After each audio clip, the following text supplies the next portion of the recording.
From the information that Alanez has gleaned, he believes that the appearance of his genitals and chromosome testing were ambiguous.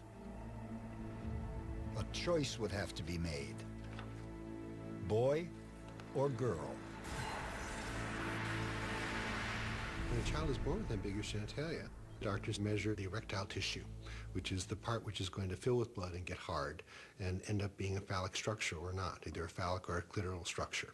So if we're thinking about assigning the child as a male, if that structure doesn't measure to be more than an inch, this big, more than an inch, then that structure can be cut upon and reduced to be made into a clitoris, because if it isn't this big or bigger, then it's not going to function as a male. So it has to be made smaller so that it'll function as a female.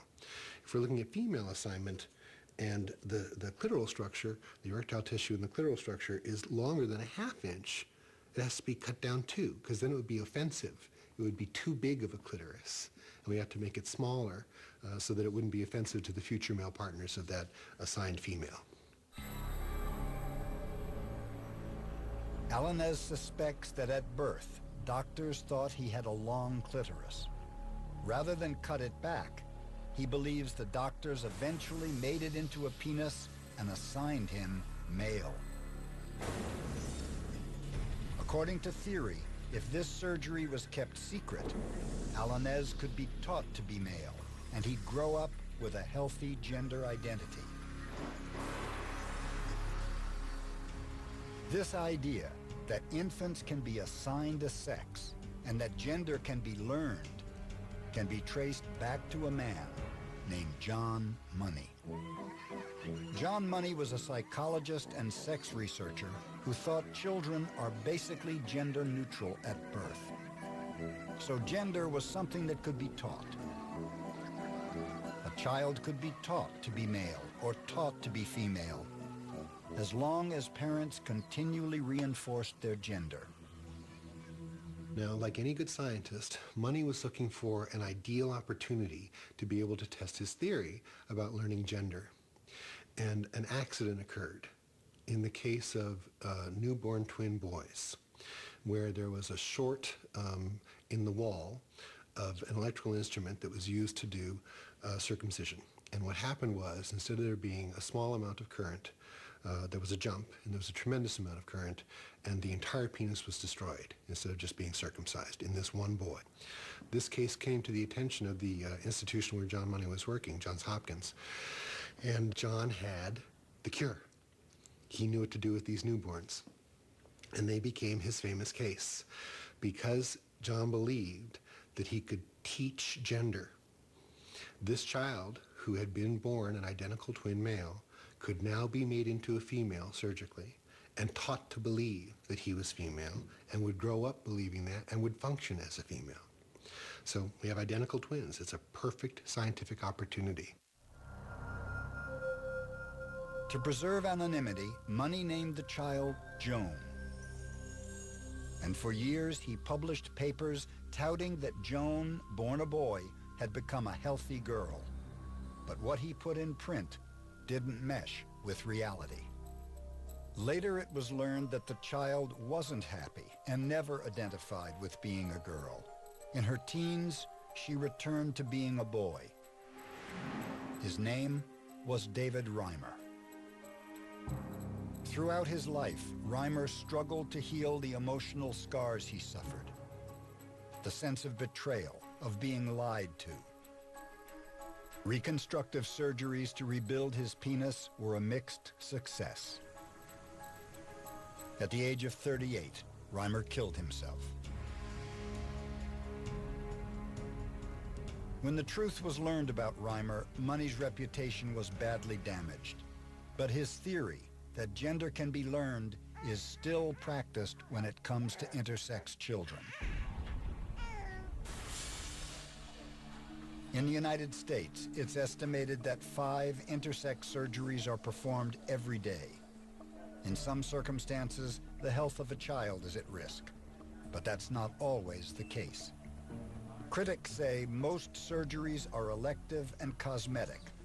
The goal is to assign sex and normalize genitals. Proponents of these surgeries believe they can alleviate emotional stress on parents.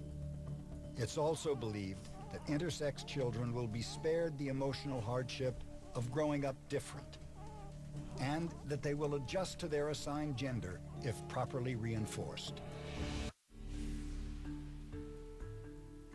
DeVore strongly disagrees with elective surgeries. He's among a growing number of professionals who think they come with a high cost.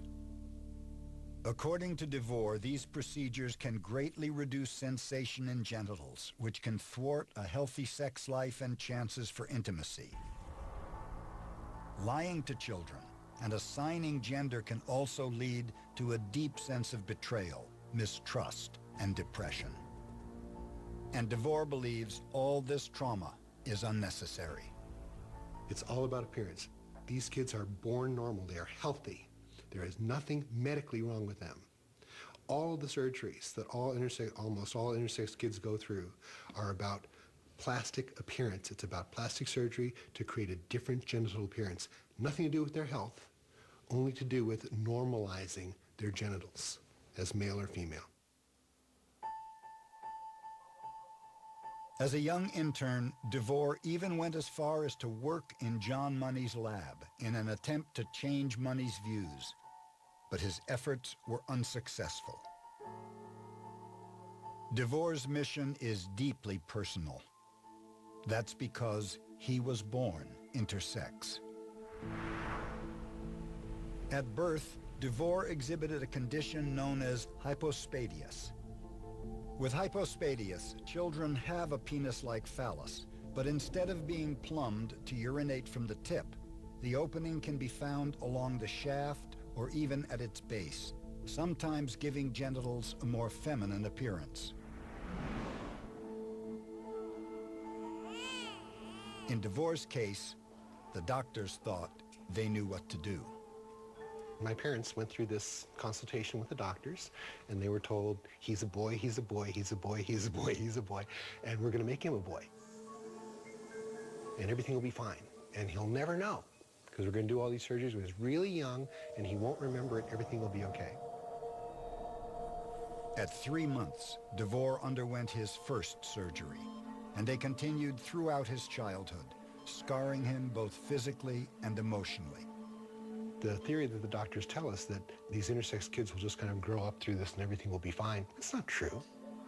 It isn't a memory that goes away. Remember the infections that happen month after month after month from the botched surgeries. These aren't things that kids don't remember. These are things that kids grow up with. And unfortunately, in my case, it's true too. To date, DeVore has had more than 20 surgeries. Based in part on his personal experience, DeVore would like to see elective surgeries on infants stopped.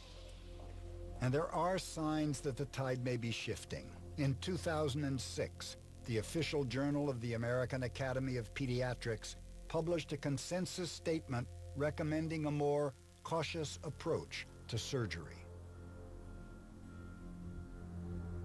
For Rudy Alanez, emotional scars run deep. He feels his parents betrayed him, and he harbors mistrust and strong resentment toward the medical community. Anger's not the right word. It's called hate. I hate what has been done to me. I was butchered so that people could accept me.